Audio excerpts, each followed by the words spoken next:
For more latest videos and updates, please subscribe our channel and hit the bell icon.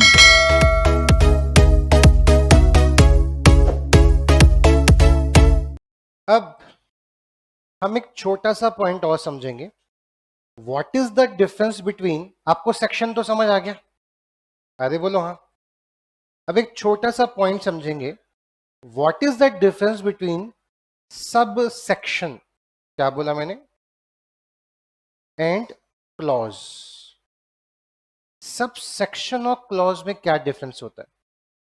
तो आपको YouTube पे काफी सारे ऐसे टीचर्स मिल जाएंगे, दुनिया में नॉलेज देने वाले ऐसे बहुत लोग मिल जाएंगे जो आपको ऐसा बोलेंगे कि भाई सबसे आगे जो लिखा होता है वो होता है सेक्शन, उसके बाद ब्रैकेट में अगर सपोज 4 लिखा है तो ये हो जाता है सब सेक्शन, उसके बाद अगर एक और ब्रैकेट लगा के ए लिखा हुआ है तो ये हो गया क्लॉज, उसके आगे अगर 1 2 3 4 करके रोमन में अगर कुछ लिखा है तो सब क्लॉज. तो कुछ लोग ऐसा ज्ञान देते हैं कि ये सेक्शन है, ये सब सेक्शन है, ये क्लॉज है और ये सब क्लॉज है. ये बात वाहियात है, बकवास है ये बात. अगर आपको सच में लॉ पढ़ना सीखना है और आप ये जानना चाहते हैं, सिर्फ जानना चाहते हैं, इसका एग्जाम से कोई लेना देना नहीं है, अगर आप ये जानना चाहते हैं कि डिफरेंस क्या होता है सबसेक्शन या क्लॉज में, सपोज मैं आपसे बोल रहा हूं सेक्शन 6 क्लॉज 1 में ये लिखा हुआ है और मैं आपसे बोल रहा हूं सेक्शन 6 सबसेक्शन 1 में ये लिखा हुआ है, तो मैं क्यों किसी चीज को क्लॉज पुकार रहा हूं, मैं क्यों किसी चीज को सबसेक्शन पुकार रहा हूं? आपको ये जिज्ञासा है जानने की, इसका कोर्स से कोई लेना देना नहीं है. आपको अगर जिज्ञासा है तो मैं आपको एक बेसिक सी बात बताना चाहता हूं. मैं इंडियन कॉन्ट्रैक्ट एक्ट पढ़ा रहा हूं आपको. अब ये आपको पॉइंट नंबर 6 दिख रहा है, इंडियन कॉन्ट्रैक्ट का कौन सा हिस्सा है? ये 6th हिस्सा है. तो आपको ये तो समझ आ रहा होगा ये 6 क्या है, सेक्शन क्या है ये. अब इसमें क्या लिखा है, a proposal is revoked, hyphen लगा और फिर पॉइंट नंबर 1 है, पॉइंट नंबर 2 है, पॉइंट नंबर 3 है, पॉइंट नंबर 4 है. तो ये point number 1, point number 2, point number 3, point number 4 क्या है? ये क्लॉज है. क्योंकि अगर मैं पॉइंट नंबर 1 पढ़ता हूं ना बाय द कम्युनिकेशन तो मुझे सेंटेंस क्लैरिफाई नहीं हो रहा. मतलब अगर मुझे ये सेंटेंस पढ़ना है तो मुझे लाइन को यहां से पढ़ना पड़ेगा. अब proposal is revoked by the communication of notice of revocation by the proposer to the other party. अब मुझे फिर से सेकंड पॉइंट पढ़ना है तो मुझे फिर से कहां पढ़ना पड़ेगा, a proposal is revoked by the lapse of time. यानी जब मुझे ये 1 2 3 4 पढ़ने के लिए सेक्शन 6 की लाइन से पढ़ना शुरू करना पड़ रहा है, तो ये 1 2 3 4 क्या कहलाएंगे, क्या कहलाएंगे? क्लॉज. बात समझ आई? अरे हाँ. लेकिन लेकिन लेकिन लेकिन लेकिन लेकिन लेकिन जब मैं सेक्शन 16 पढ़ने जाता हूं, क्या पढ़ने जाता हूं, क्या 16 में भी 1 लिखा है? अरे कुछ तो बोलो. गुड. क्या 16 में 2 लिखा है? क्या 16 में 3 भी है? क्या 16 में ए और बी भी है?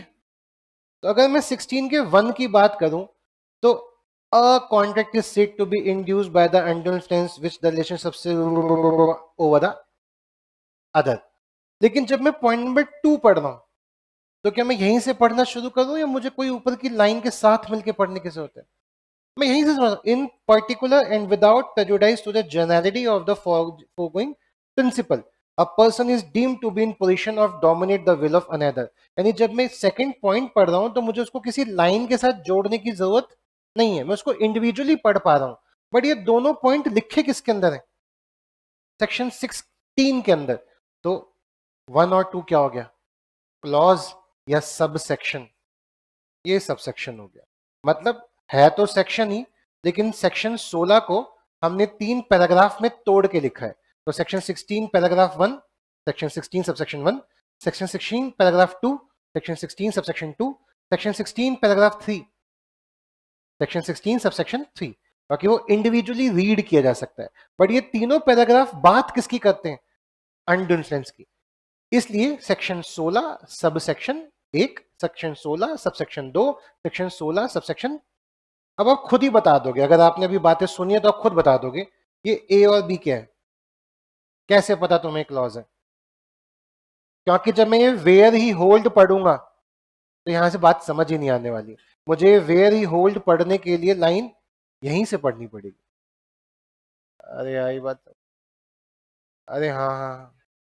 तो अब जरा मुझे जल्दी से बताओ, जल्दी से मुझे बताएंगे। अब मैं आपको थोड़ी देर में सेक्शन 2 पढ़ाने वाला हूं। क्या पढ़ाने वाला हूं? क्या आपने सेक्शन 1 पढ़ लिया? सेक्शन 1 में क्या पढ़ा आपने? कि जो इंडियन कॉन्ट्रैक्ट एक्ट है, इसका नाम क्या है? Indian contract act. और ये कहाँ एप्लीकेबल होता है? होल ऑफ इंडिया में। ये कब से आया? यानी यानी जनरली मोस्टली हर एक्ट का पहला पैराग्राफ क्या बताता है? मेरा नाम क्या है, मैं कहाँ एप्लीकेबल होऊंगा, मैं कब से एप्लीकेबल होऊंगा। मोस्ट ऑफ द केसेस में जब हम पैराग्राफ नंबर 2 पढ़ते हैं तो इसके अंदर जनरली डेफिनेशंस होती हैं। क्या होती हैं? तो आप मुझे बताओ, ये जो ए है, ये जो बी है, ये जो सी है, ये सेक्शन 2 के अंदर, सेक्शन 2 के अंदर सबसेक्शन है या क्लॉज है? आप बताएंगे। कैसे पता तुम्हें क्लॉज है? बहुत सारे बच्चे कहते हैं हमने हाइफन देख लिया। तो जब हम पढ़ेंगे ना व्हेन वन पर्सन सिग्निफाई, तो इसको पढ़ने से पहले हमें ऊपर से लाइन पढ़नी पड़ेगी। क्या? इन दिस एक्ट, यानी in Indian contract act, following words, following expression are used in the following senses unless a contrary intention appear from the context.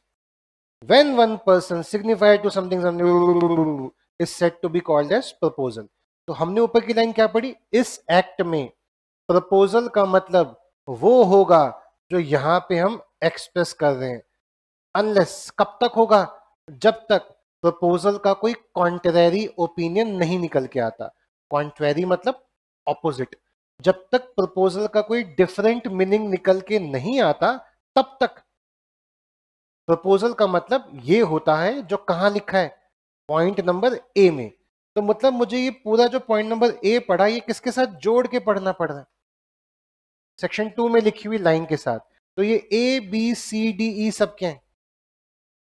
क्या मुझे डी लाइन पढ़ने से पहले भी ऊपर की लाइन साथ में जोड़ के पढ़नी पड़ेगी? क्या मुझे ई लाइन पढ़ने के लिए भी ऊपर लिखी हुई लाइन को साथ में जोड़ के पढ़ना पड़ेगा? तो ये A B C D E F G सब क्या हो गए? क्लॉज हो गए। आई बात समझ? तो what is the difference between subsection और क्लॉज? जब हम सबसेक्शन की बात करते हैं तो उस पैराग्राफ को फुल स्टॉप लगाने के बाद वो अपने आप में एक क्लियर मीनिंग दे रहा है। लेकिन जब हम क्लॉज की बात करते हैं तो उस लाइन को पढ़ने के लिए हमें ऊपर का बेस लाइन भी पढ़ना पड़ता है। ठीक है, तो उसको हम क्या बोलेंगे? क्लॉज।